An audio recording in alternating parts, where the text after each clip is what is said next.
While millions of regular investors obsess over the next altcoin or digital trading charts, the most powerful people on the planet are quietly buying dirt.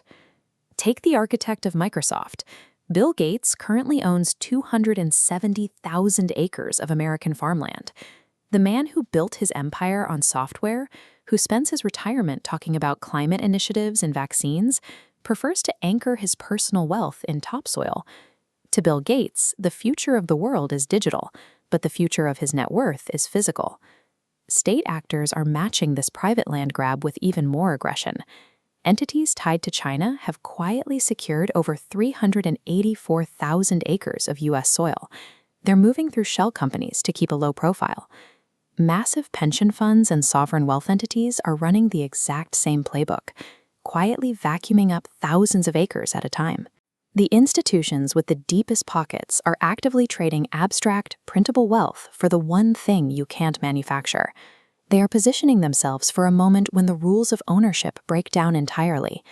When macroeconomic systems fail, the digital numbers in your 401k or index fund offer exactly zero protection. Look at history. The government playbook for a currency crisis always begins with capital controls. The state locks down the banks to trap paper wealth before it can flee the country. Next comes the invocation of emergency powers. To maintain public order, the state takes over critical logistics and infrastructure. The final stage is direct confiscation. Under the banner of public welfare, the government seizes physical survival resources, right down to the processing plants and the packaged food rations. We saw it in Venezuela, and we saw it in Argentina.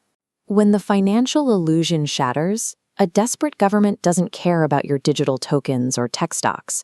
It targets the physical assets required to prevent mass unrest. For the last century, oil dictated the global economy. The nations that controlled the crude held the ultimate leverage over everyone else. But energy is solvable. If crude becomes too scarce, we can transition to electric cars, wind, and solar grids. There is no alternative for human caloric intake. 8 billion people have to eat every single day, and you cannot substitute a meal with a lithium battery. Food is the new oil, and the capacity to produce it is shrinking. Every year, millions of acres of farmable land are permanently lost to aggressive topsoil depletion, climate disruption, and severe water scarcity. You have an infinitely growing human demand colliding head-on with a permanently shrinking supply of arable land. It creates the tightest geopolitical bottleneck in modern history. This is exactly why entities like Wall Street, foreign state actors, and tech billionaires are rushing to acquire the rights to America's agricultural base. They see the bottleneck closing. They are securing farmland because it is the ultimate finite asset. Central banks print endless trillions, but cannot generate topsoil. Anchoring wealth in this base layer builds an impermeable moat against inflation. Furthermore, while a 401k is erased in seconds, the state cannot simply delete a farm. Controlling survival assets ensures they lead the recovery.